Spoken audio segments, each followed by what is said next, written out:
Dalam lembaran ini kita memberi judul cara praktis menanam anggur.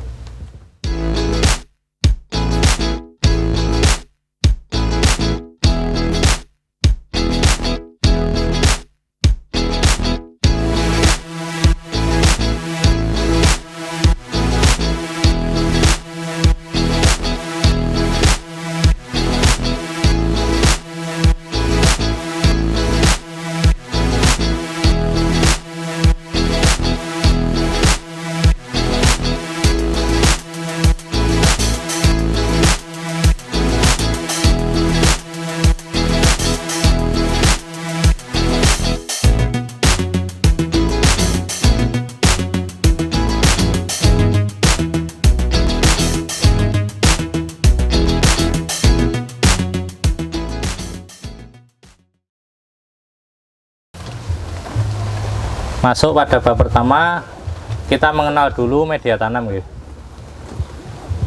Secara umum atau banyak teman-teman yang menggunakan itu media tanam anggur itu terdiri dari 4 macam.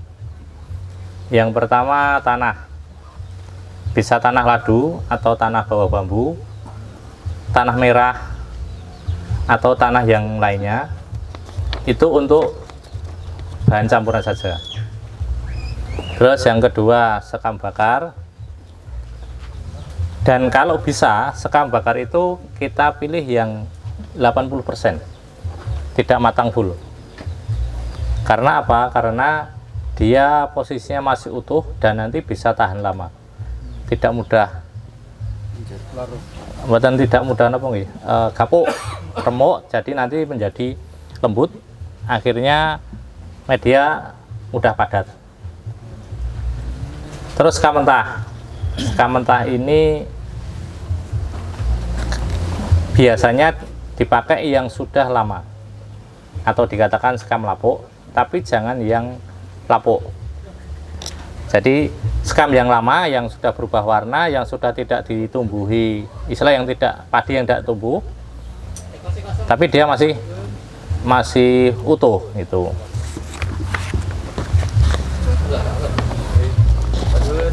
Terus yang keempat, kohe, kotoran hewan, bisa kambing, bisa sapi, bisa kuda.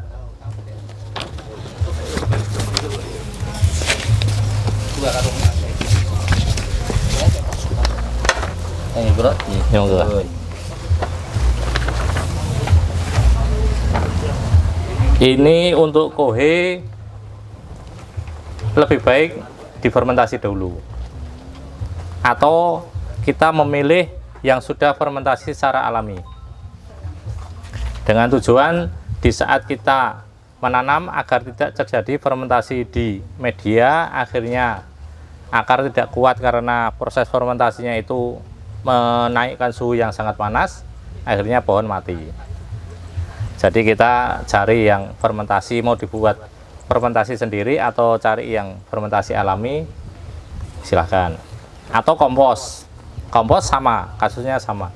Kompos itu juga mengalami proses fermentasi, baik itu alami atau kita bikin. Nah, untuk semua bahan dari keempat bahan ini perbandingannya sama, 1:1 semua. Saat proses pencampuran nanti bisa kita tambahi dolomit, furadan untuk membantu biar tidak ada telur-telur atau hewan-hewan kecil yang kedepannya nanti buat sarang di situ. Untuk media tanam secara singkat mekaten, barangkali ada yang sedikit ditanyakan atau bagaimana? Ukuran dolomit dan furadannya berapa itu? Ini sebenarnya tidak ada acuan baku nggih. Dalam artian dolomit itu tidak terlalu banyak, juga tidak terlalu sedikit. Itu untuk karena sistemnya dolomit itu kan pelarutannya slow rilis niku, jadi tidak begitu banget. Ukuran umum misalnya untuk Nggih, biasanya misalkan genggam. bisa 2 atau 3 genggam. Satu untuk satu. Untuk perbandingannya 1:1. Misalkan pakai ukuran pencampurannya itu pakai ember nggih. Misalkan ember kan nanti jadi 4 ember. Lah taruhlah dalam 1 ember itu bisa 1 genggam. Jadi kan bisa 3 atau 4 genggam.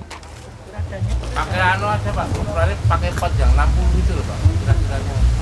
Standarnya apa? Kira-kira paling lanang bu dalam pot yang 60, dolupinnya berapa gitu. Jadi kita bisa kira embernya kan Ember berapa ukurannya? Kalau pot 60 itu kan nanti perbandingannya kohe, sekam bakar dan sekam mentahnya juga juga repot guys. Nah, nanti dolupinnya aja. Kalau campurannya kan satu. Oh gitu. Kan nanti kan sampai penuh dengan ukurannya dolupin. Jadi gini, oke Nek, dengan cara yang berbeda, taruhlah dikasihkan di pot yang 60, itu bisa di Enggak, ini 50. Mboten niki masih 50. Kakaknya ini nggih. Itu bisa dikasih 2 genggam kurang lebihnya. Nggih. Nah, kalau untuk peradan sebenarnya sedikit. Paling 1 sendok teh, yang penting bisa rata gitu. Hanya sekedar apa ya?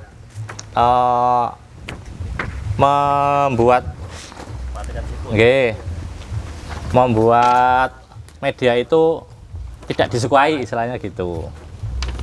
Pak, untuk pencampuran dari 4 ini, apakah perlu didiamkan dulu 1 bulan atau 2 apa langsung bisa ditanam? Lebih baiknya didiamkan, nggih, karena kita kan nggak tahu itu masih ada proses fermentasi atau enggak. Nah itu misalkan didiamkan selama 1 minggu, itu kan sudah, apalagi kita biarkan Terbuka. di tempat terbuka. Begitu juga di ground itu kita kita buat lubang, itu kita biarkan dulu, terus kita kasih media yang kita campur, juga kita diamkan, itu lebih bagus. Malah terbuka ya. Nggih. Karena ada proses adaptasi juga dan yang lainnya itu. Tapi kalau sudah yakin, oh ini media yang dicampur itu sudah steril atau sudah istilahnya sudah mateng nggih, itu bisa langsung dipakai dengan awalan penyiraman yang jenuh. Jadi penyiraman yang maksimal. Tuh. Untuk koi yang sudah difermentasi, katakan kita belinya kan sudah jadi siap pakai katanya gitu. Nggih, nggih. Nah, apakah itu benar sudah terfermentasi atau apa? Dan ciri-ciri koi yang sudah terfermentasi itu fisiknya bagaimana gitu? Secara secara kasat mata itu sudah tidak ada hewan yang di situ yang hidup. Misalkan ada bangkai kaki 1000 atau yang lainnya, itu dia sudah ada bangkainya tapi sudah mati. Atau kalau belinya dengan stok yang lama, biasanya kalau fermentasinya itu enggak jadi, itu nanti cacing itu akan kelihatan gitu. Secara umum seperti itu. Tapi kalau prosesnya itu bisa dengan pegang itu, kalau dia panas itu berarti masih ada proses. Nggih. Kalau untuk puradan itu, kalau kita sudah menanam nih, waktu awalnya belum dikasih, terus kita kasih gitu, Bisa. ada pengaruhnya nggak ke tumbuhannya? Kalau ke tanamannya residu tetap ada. Makanya kan kita sarankan sedikit nggih. Iya. Itu karena ada residu tetap ada karena kimia.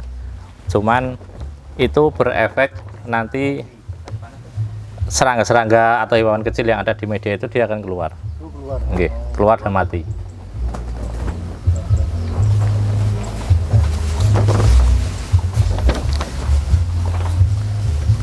Ampun? Dan saya Pak, Nggih. untuk kelembapan media yang dipakai untuk menanam, Nggih. itu seperti apa? Apakah harus awalnya disiram jenuh Nggih. atau disiram sekedarnya aja itu basah? Kalau untuk awal itu kan kita sedikit menetralkan media yang baru nggih. Itu kan dengan melarutkan semua dengan cara siram jenuh. Nah, setelah itu nanti setelah ditanam itu kita menjaga kelembapan itu antara 50 sampai 60%. Jadi media yang terlalu basah juga pohon nggak mau, media yang terlalu kering juga pohon juga nggak mau.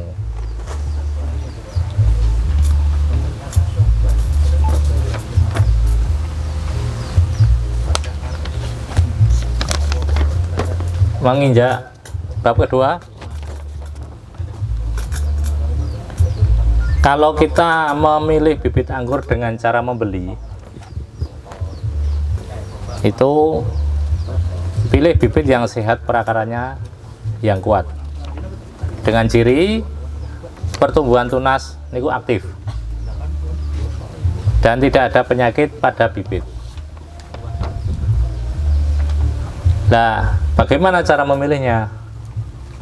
Kalau kita memilih beberapa jenis atau beberapa bibit itu kan kelihatan tunas aktif dan yang stuck, karena yang dia berhenti tumbuh. Nah, pilihlah yang tunas aktif. Pertama itu. Yang kedua, kalau bisa lagi, kalau bisa menanyakan ini pembibitan atau graftingan kapan, kan gitu. Soalnya kan ya nyuwun sewu, jangan terkecoh dengan misalkan dengan stek graf nggih. Itu jangan terkecoh dengan besarnya batang bawah. Karena meskipun besar ataupun kecil, sama-sama dia ditancapkan, berarti dia sama startnya sama. Iya. Kecuali kita memilih dengan bibit yang sambu pucuk. Nah, sambu pucuk itu rootstock itu sudah hidup, akar sudah kuat, cuman kelihatan kecil. Tapi kalau yang teknik grafting stek itu kan kelihatan gagah gitu. Nah, kalau bisa juga itu memilih yang sudah keluar sulur. Terkadang kan saya sendiri beberapa waktu yang agak lama ya, beberapa tahun yang lalu itu uji cobanya antarane stek graf itu dia pertumbuhan awal sampai di daun kelima itu kan ada yang berhenti, ada yang lanjut gitu. Nah, ternyata di daun yang kelima itu kita cabut, akarnya baru sedikit tuh. Jadi nutrisi yang besar pada batang itu masih mampu mendorong tunas baru. Makanya kan kalau bisa sudah keluar sulur dan masih aktif. Itu.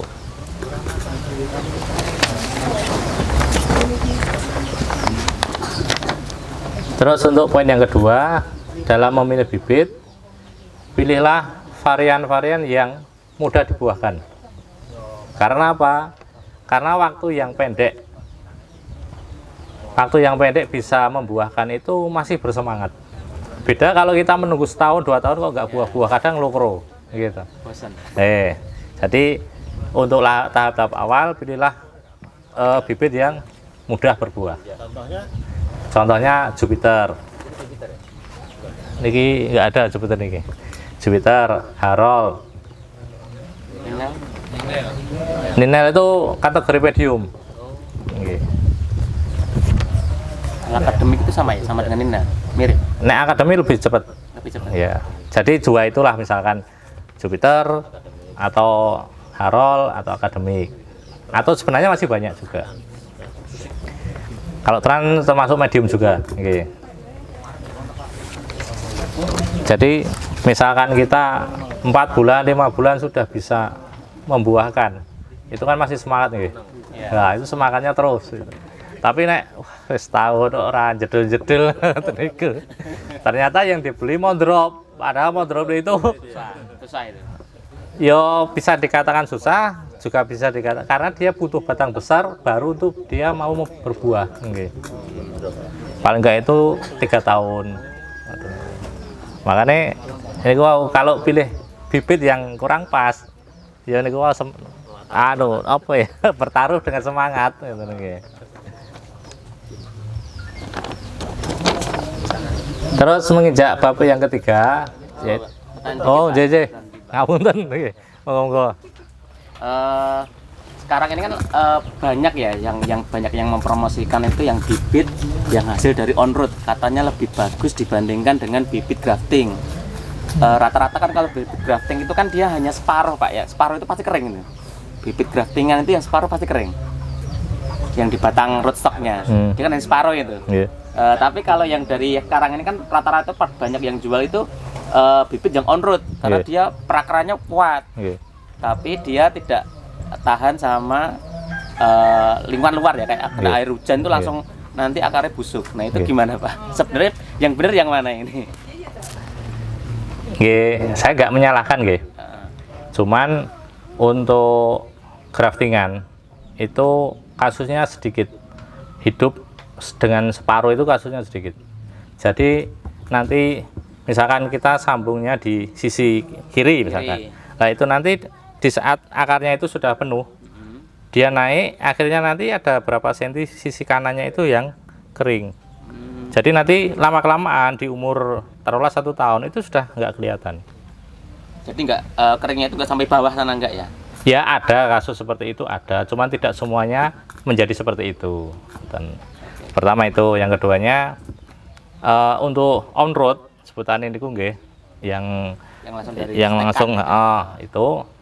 itu belum diakui tentang kemaksimalan perakaran. Dalam artian kenapa pembibitan di luar negeri atau perkebunan di luar negeri yang sangat banyak berhektar-hektar itu juga pakai rootstock.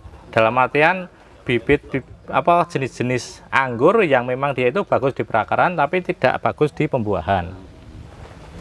Nah itu sebutannya di sini kan rootstock niku. Nah kenapa pakai seperti itu? Ya karena sudah diakui dunia seperti itu. Jadi ya nyuwun sewu yang berpendapat seperti itu tadi, monggo lah, tapi secara umum seperti itu. Pak, saya ingin menanyakan mengenai stek grafting. Kalau seandainya kita beli batang pruningan, kemudian batang pruningan itu sudah membentuk akar atau kalus, kemudian pada saat kita nanam itu ditanam di polybag atau di pot, apakah itu langsung di grafting atau menunggu stekan ini tumbuh dulu baru di grafting? Niku semua bisa. Nanti secara detail sesi grafting nanti dijelaskan. Soalnya nek mungkin sing jelas sedaya mungkin anu kabeh.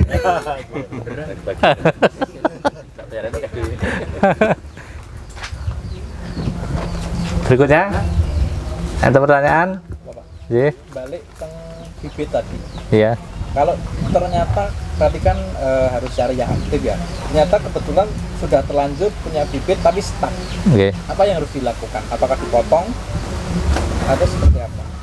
Itu pertama dikasih pupuk dulu. Karena faktor stucknya apa? Biasanya kan akar nggak aktif Nah akar nggak aktif itu bagaimana kita merangsang akar itu untuk aktif?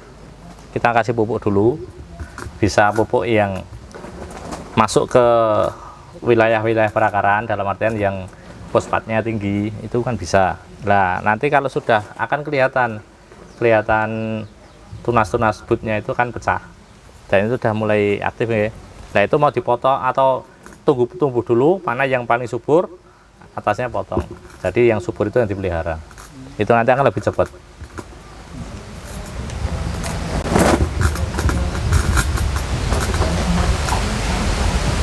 Saya pernah membeli bibit sandung pucuk, yang satu dari grafting, tapi yang sandung pucuk itu berhenti. Asalnya suruh mengeringkan dulu, atau disiram dengan pupuk-pupuk toh. Nggih. Tapi yang tumbuh bukan yang di atas, tapi yang di bawah. Karena maka potong tumbuhnya itu terus, yang atas tuh nggak bisa terus. Kenapa? Ya itu kan sebenarnya pemupukan jenengan sudah pas. Jadi mengaktifkan tunas gitu. Memang antara yang istilahnya di posisi sambungan itu kan ada batasan. Istilahnya ada sambungan gitu. Lah itu memang awalnya tumbuhnya pada bawah. Nah itu harus dipotasi terus sampai menunggu tunas yang atas yang kita harapkan itu tumbuh. Sudah sekitar 7 bulan mas. Gini kok. Bawah itu mana tadi kan malah panjang. Tak potong yang dari yang atasnya itu segini. Nggih, pokoknya di bawah sambungan itu dibuang semua.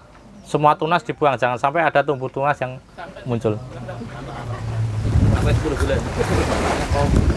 Untuk penanganannya teman-teman seperti itu.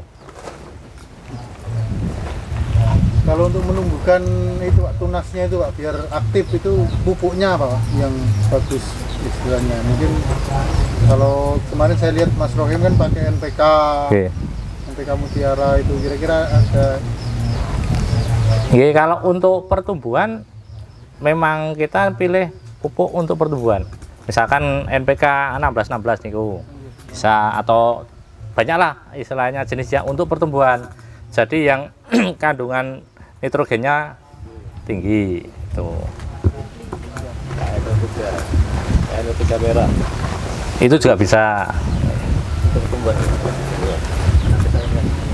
Atau pakai POC urin kelinci itu juga bisa.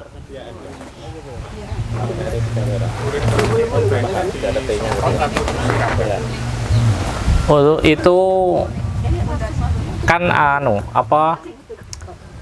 pokok permasalahan atau pokok utama dari makanan itu kan di bawah gitu. Nah, nek di daun itu dia hanya sekedar memancing, taruhlah istilahnya menggeret lah. Misalkan ada pupuk daun kita maksimalkan, berarti kan atas minta banyak. Lah kalau bawah nggak seimbang, nggak ada yang di bawah naik kan repot. Jadi paling nggak diseimbangkan atau yang diperbanyak yang bawah.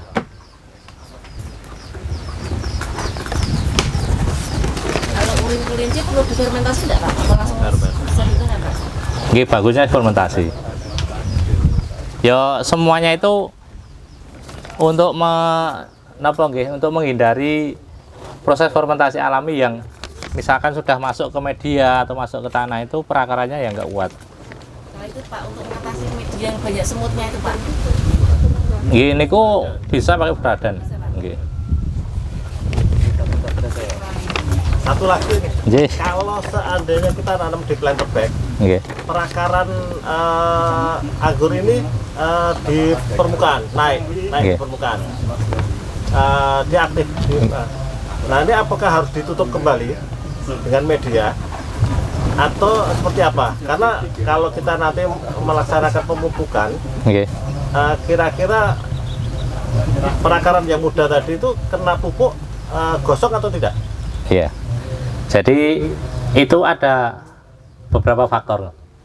Faktor pertama, barangkali media yang posisi bawah itu bantat, padat, jadi akar nggak bisa nembus. Akhirnya dia cari yang bisa ditembus. Ya biasanya yang bisa ditembus posisi atas, maka akhir naik.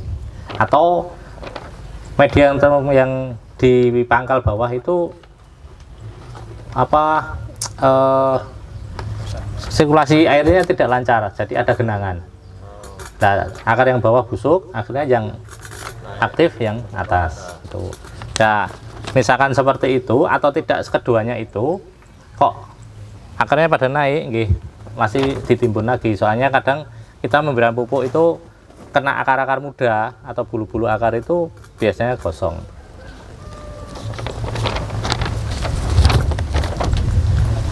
Untuk bab ketiga, pemupukan. Untuk pemupukan sedikit tadi sudah disinggung ya. Untuk pangsa pertumbuhan bisa pakai NPK 1616 atau sejenisnya. Dan juga bisa diselang-seling menggunakan pupuk organik, kompos, kohe, PUC. Lah, PUC itu kan berbentuk cair kayak penyiraman, atau NPK berbentuk kimia juga penyiraman. Terus bagaimana dengan kohe? Lah, kohe itu bisa direndam, kita ambil airnya, dan itu tidak butuh fermentasi, bisa langsung. Jadi misalkan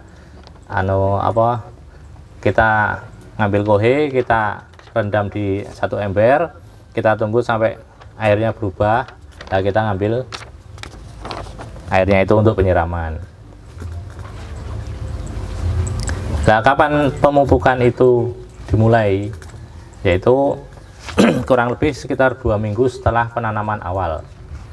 Jadi untuk perakaran biar adaptasi di media baru, kalau dia sudah istilahnya kan istilahnya dia sudah mapan gitu. Sudah mapan di media baru kita beri pupuk. Harus itu pupuk, terutama pupuk kimia kan? Apa harus dikasih pupuk? Mengingat media yang kita buat kan sudah mengandung kohe, sudah mengandung beberapa unsur kan yang logikanya 2 minggu itu belum habis begitu kan? Jadi kemungkinan pertumbuhan itu untuk menumbuhkan bibit ini masih cukup begitu loh. Nah, apa harus dikasih tambahan?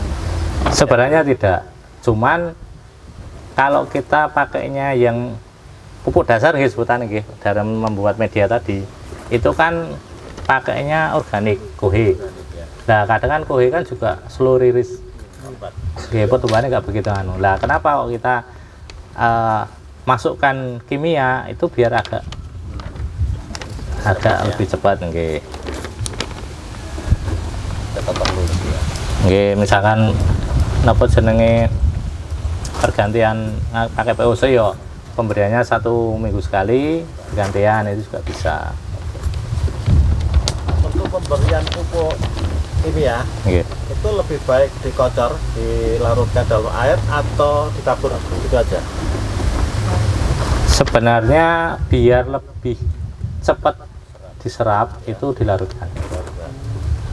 Tapi kalau pengen istilahnya lebih berdekat dengan tanaman, ngutek-ngutek media dan sebagainya, seperti itu. Kalau masalah penyiraman itu baiknya sehari 2 kali atau sekali aja cukup. Jadi tadi sudah sedikit disinggung bahwasanya kelembapan media itu antara 50-60%. Jadi kondisional dalam arti kalau tempatnya panas sehari kelihatannya sudah mencapai titik di bawah 50% disiram. Tapi kalau kondisinya itu agak tertutup dan kok 1 hari kok masih basah, itu berarti berikutnya. Jadi kondisional mawon, tidak harus sekian hari atau sehari seberapa kali, itu enggak. Mengetahuinya kira-kira ini kelembabannya masih di 50% atau di bawahnya itu kalau secara manual, artinya disentuh atau gimana? Bisa kita korek sedalam 1-2 cm. Kalau 2 cm itu masih basah, berarti dia kan 80% ke bawah itu masih basah.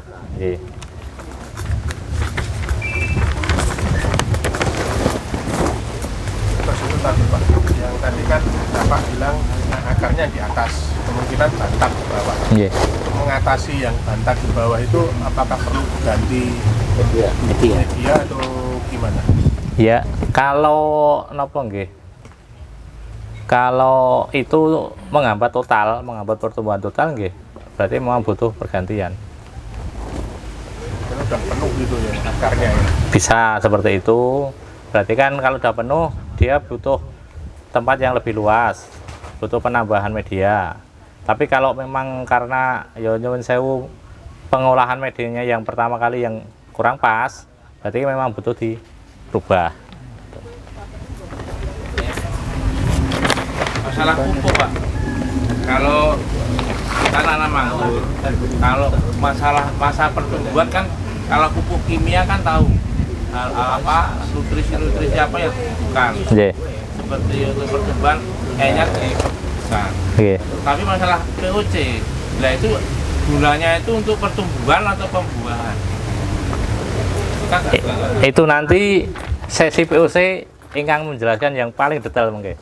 Kandungannya kan banyak apa nitrogennya, lagi itu nanti semprot. Sesi POC nanti mungkin enten mungkin. Kalau pupuk kimia kan tahu, oh mau pembuahan kita beli pupuk ini. Nah kalau POC kan nggak tahu. Kalau masih boleh, tanya. Ini ada hubungannya dengan bab 1 dan bab 3 tentang pemupukan dan sekaligus media tanam. Juga sharing, ini dulu saya ketika awal mau menanam itu semua bahan ini, kohi, terus sekam mentah, sekam bakar tanah dan sebagainya saya campur. Sekaligus kalau tidak salah saya tambah dengan furadan juga dan NPK waktu itu. Nah, di Penter Bag 75 liter kalau tidak salah. Pertumbuhannya bagus. Beberapa bulan itu bagus. Setelah sekian, saya lupa berapa lamanya saya lupa. Stagnan. Nggak ada pertumbuhan, tapi semakin lama daunnya semakin menguning. Menguning. Saya pikir mungkin kurang zat apa begitu ya. Terus saya tanya, tidak ada perubahan. Lama-lama singkat cerita mati. Terus setelah saya korek-korek medianya ternyata banyak apa itu namanya, kalau pas saya namanya embuk yang putih-putih itu uret nih, empuk atau apa itu uret ternyata itu ternyata banyak itunya, banyak banget sehingga sampai mati gitu. Nah ini apakah kesalahan saya pemberian pupuk mungkin yang terlalu banyak atau kalau nggak salah saya itu seminggu sekali, kalau mungkin saya lupa mungkin 2 minggu sekali saya kasih NPK biasanya begitu. Itu kalau setengah tahun lebih itu pertumbuhan setelah stagnan begitu. Nah, sebabnya apa gitu? Itu kalau banyak uret nih bahasan nih. Uret itu berarti kuenya belum terfermentasi atau gagal fermentasi pertama. Nah, kenapa kok itu sebenarnya uret itu tidak makan akar segar. Tidak makan akar segar. Dia makannya akar yang sudah kapuk atau yang sudah busuk nih. Cuma kasusnya itu hampir sama uret sama cacing. Kalau di dalam media itu sudah tidak ada makanan, akhirnya kan uret itu nyari makanan gitu. Dia naik turun. Nah pas naik nabrak oyot, turun nabrak oyot. Lah nek uretnya gersiji, lah uretnya 30 nggih, oyotnya ketabrak kabeh. Nah terkadang setelah akarnya itu rusak, akhirnya kan tidak ada pertumbuhan. Nah, menjadi stuck. Nah, stuck kalau tidak segera istilahnya ditumbuhkan akar baru lagi, ya dia akan bertahan terus. Bisa-bisa lama-lama mati. Ada sampai terselamatkan. Nanti saya punya beberapa itu, ada yang saya kasih beradan itu pada keluar juga tapi masih bertahan ini. Nah, lagi. Terlalu telat mungkin. Nggih niku. Kuncinya di media tanamnya banyakkan bahan organik. Bahan organiknya gitu ya? Tadi belum sempurna fermentasi. Kan biasanya ada telurnya. Tanduk di situ. Iki menginjak bab 4 nggih. Soalnya pun ditunggu sesi berikutnya.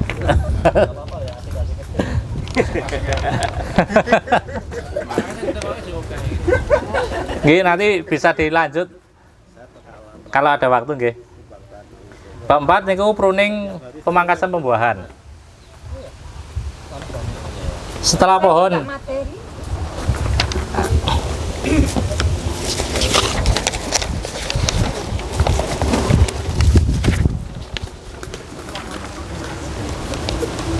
pohon usia 4 atau 5 bulan dengan catatan pertumbuhan normal, itu kurang lebih nanti kalau ditanam di tanah bisa sejari atau sejempol kurang lebihnya.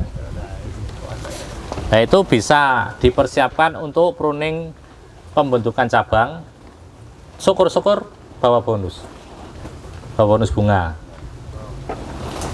Yaitu misalkan sudah pertumbuhannya bagus, itu dengan pemupukan yang masih berjalan, masih rutin, sedikit kita tambahi pupuk yang kaliumnya tinggi.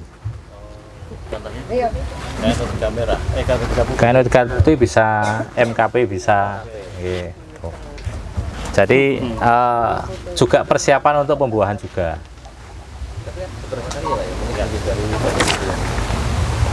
Tadi mau tanya, pada saat pruning atau pemangkasan yang awal, jadi pembentukan cabang, kalau seandainya masih dalam pembentukan sekunder, belum tersier, apakah sudah bisa membentuk bunga?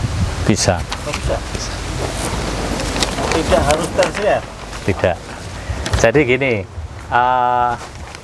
kita mengenal 3 sistem, single cordon, double cordon, atau sistem 50-50.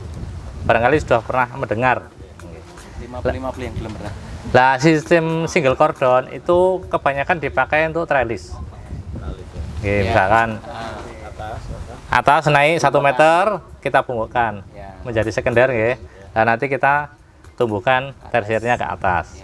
Kalau satu sisi itu namanya single. Nah nanti kalau 2 sisi namanya double cordon. Secara singkat seperti itu. Terus yang kedua, sistem 50-50 itu biasa dipakai di para-para yang tinggi. Jadi misalkan nanti sudah dinaikkan sampai dia masuk di para-para, nah nanti sekundernya di jarak 50 cm atau setengah meteran itu kita pangkas. Nanti membentuk, taruhlah dikatakan itu tersier, Nah tersier 50 lagi, pangkas lagi. Nah padahal kadang di saat kita membentuk tersier awal, itu kalau nutrisi pupuknya itu sudah cukup, itu sudah bawa bunga. Nah, biasanya kalau seandainya kita pangkas di ujungnya primer, kan membentuk sekunder. Nah, dari sekunder yang tumbuh itu yang dominan itu baru 1. Apakah biasanya setelah dipotong pucuk itu sekunder keluar 1 atau lebih? Kalau makainya itu sistem tunas air yang dipakai. Tunas air yang dipakai itu kan bisa. Setiap ketiak kan ada tunas air. Nah, dari yang kita pilih misalkan kok ini tunas pertumbuhannya bagus kanan kiri, atasnya potong. Terus tunas air yang tidak dipakai semua dihilangkan. Biar apa pertumbuhannya sini normal. Jadi yang tidak tumbuh bagus dipotong. Itu atau kalau tidak ada tunas air semua, kita berharap tumbuhnya 2 atau lebih, itu bisa pakai dibantu dengan Durmax. Durmax itu pemecah tunas, gitu. Pak, tanya, dipotong itu maksudnya dibuang ya? Bukan di 1 daun atau 2 daun? Bukan, yang bahasa yang dipotong kita itu batangnya, bukan daunnya. Tunas airnya dipotong? Iya. Dibuang berarti? Jadi untuk pembentukan sekunder dengan cara dipotong itu terkadang membawa bunga. Tapi kalau di luar negeri karena sudah terbiasa dengan melihat bunga dan berbuah, dipotong bunga nih. Makanya kan tadi saya sampaikan harus tegelnya di situ. Tapi kalau kita masih iman ya nggak apa-apa dipelihara. Tuh. Jadi ketiga sistem itu, misalkan pembentukan kalau single dan double kan mudah dipahami, Tuh lah, kalau yang 50-50 seperti tadi. Nah nanti bisa dengan sistem potes pucuk.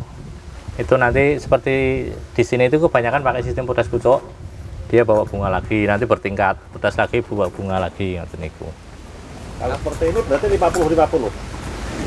Secara teorinya ya, tapi kadang sok-sok ukurannya lebih. Jadi nek kok ber 50 ngukur nggih diketok, nek mboten nggih sok sak meter. Tapi istilahnya pembuatan percabangannya dengan sistem seperti itu. Itu untuk membentuk tersier itu toh? Ya. Ya saya yang pertama. Mantap. Nggih, nanti anu. Sampai gak valum pun sampai kulit belum tak foto-foto. Jadi nanti anu mawon Pak, napa? Jenengan kirim video. Nggih, mengke biar diterima panitia.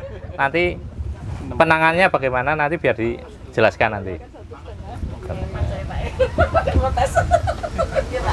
Untuk ketinggian para ini ada aturannya nggak, maksimal berapa? Buatan sesuai selera. Misalkan pengen penekan ondo nggih tinggi nggak apa-apa. Tapi pengen rebahan kalih medal nggih saged cedhek ngoten niku. Repot. Tapi aman dari anak kecil. Nah, itu. Untuk materi praktis penanaman anggur barangkali cukup sekian. Bisa nanti pertanyaan-pertanyaan dilanjutkan pada sesi setelah semuanya selesai. Kita beralih kepada sesi belajar grafting. Kita belajar POC dulu. Waktu dan tempat saya persilakan.